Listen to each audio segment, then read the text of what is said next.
Sanibonani bathandwa. Lona la isithombeni ke uphindile Mkhize osebenzela eShoprite yase Midway Crossing.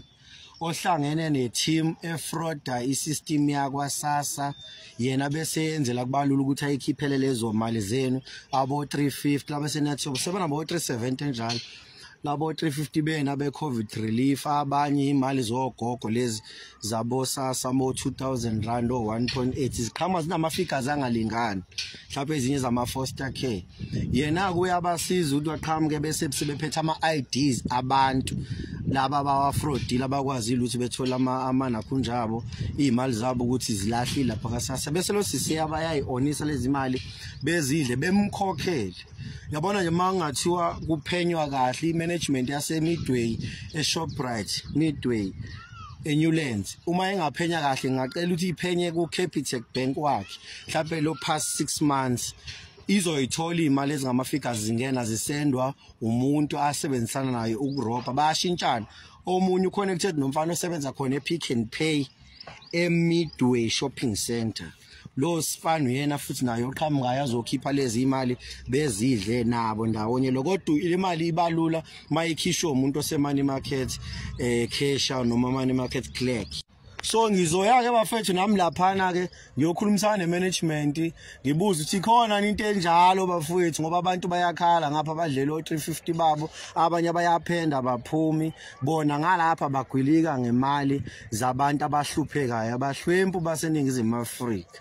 Sizoya khona ngizonitshela futhi mase ngiphakathi uma udaba lubahlula imanagement yakhona sizolinyusela phezulu kwabaphethe cause abantu bayakhala lamnyanga imali zabo kuhambe bebhampa njengamanje kulezi insuku badlenye imali abayibiza ngeY code kungena nje amaphara abafana bamaphara bethunyiwe shujilo kapadiyo ngaphandle ukuthi abamkhiphele leyo imali bese lo sisi bembuyisela bona mhlawumbe ngelunch yakhe noma ngelokhu nje okanye bemfakele ebank account azidle. Kuyimanje uhlala endaweni ebizwa ngeB5 eNewlands khona la kepete khona nendoda igama la ligodliwe kodwa kwamanje ngoba uphenyo lokhu lihamba phezulu kwakhe phela ukuthi usehlala behlala endaweni okuthiwa iSenanda nasepagini la khona ngizothi futhi ukuliposta lento so lethi bezosisiza ukuthi lo sisatholakala phela imali zabantu zibuye lezi abazidla kaSASSA ezakaSASSA abazidla lapha eShoprite ose Midway Crossing.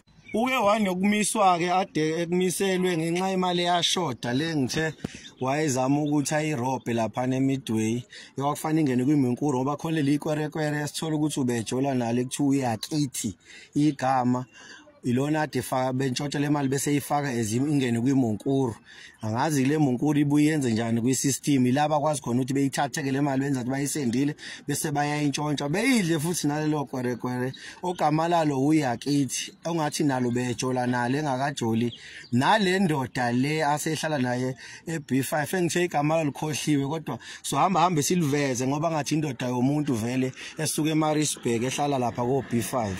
Before nje nuhlabeni ulawuleke nani nibe aware guys ukuthi imali zenza o 350 nezinye zakwaSASSA ziphumi nje ulosiso ithathayo azidle ehlangena le team azoyikhipha ngokuqhubeka kophenyo ngoba kufanele le case ihambe iziyofika enkantolo ukuze kuvele ukuthi abantu baseSouth Africa barojwa kanjani ezitolo behlangene nalabo sisi bangaphakathi abangafuni necashback ngoba benzela ukuthi bekhiphe lezi imali beyozihla ngoba inkinga sibe sibhekana kaShoprite banqaba necashback njalo masiya khona ngenxa yokuthi basuke befuna lezi imali kufika iteam yabo ikwazi ukuzidrawa bese bekwazi ukuzidla kahle ngoba khona le team abasebenzisana eshesha kakhulu ekwazi ukuhack isystem yakwaSASSA ngoba nazi iSouth Africa iselemva ngetechnology uhleleke igebe ngihamba phambili nayo ukuthi zero system kodwa nje mawukuthi u350 wakho kubhampe uthi uyaphenda ugcina ungaphumanga usukudliwe ilosses igama lakho uphindile Mkhize ohlala eNewlands endaweni okuthiwa iseB5 okepite nomfana waseMaritzburg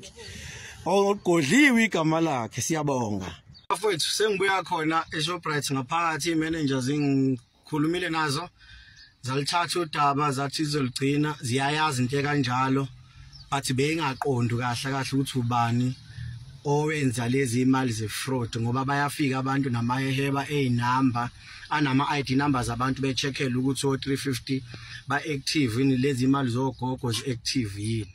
So ama threats ke ngwatholele ethi ukuthi uthusisi uyothatha labantu bakhe lo connection bakhe bayofuna iaddress yami la ngihlala khona. Guys, ngihlala eNanda eMatikwe. Ningalokhu ningicinga. Ngihlala eNanda eMatikwe sisi wabantu.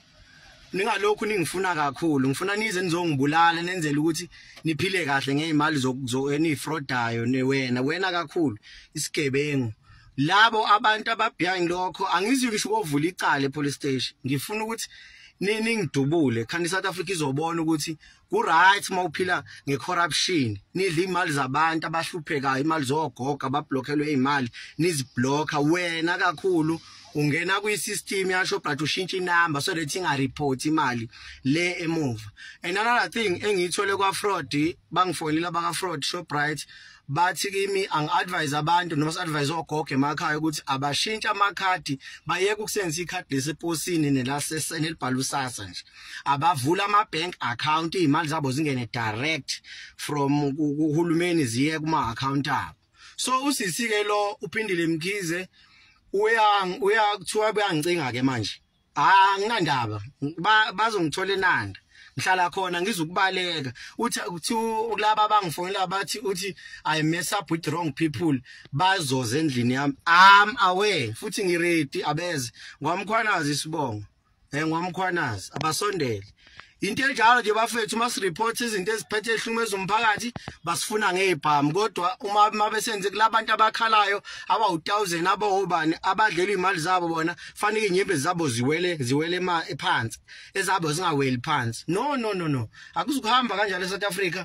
Ngizoyilandela le case and ngisalinda ukukhuluma nemanager enkulu zaka Shoprite. Lo sisi uzobakhipha labantu uma ngobuthi uza nabendlini uzobakhipha.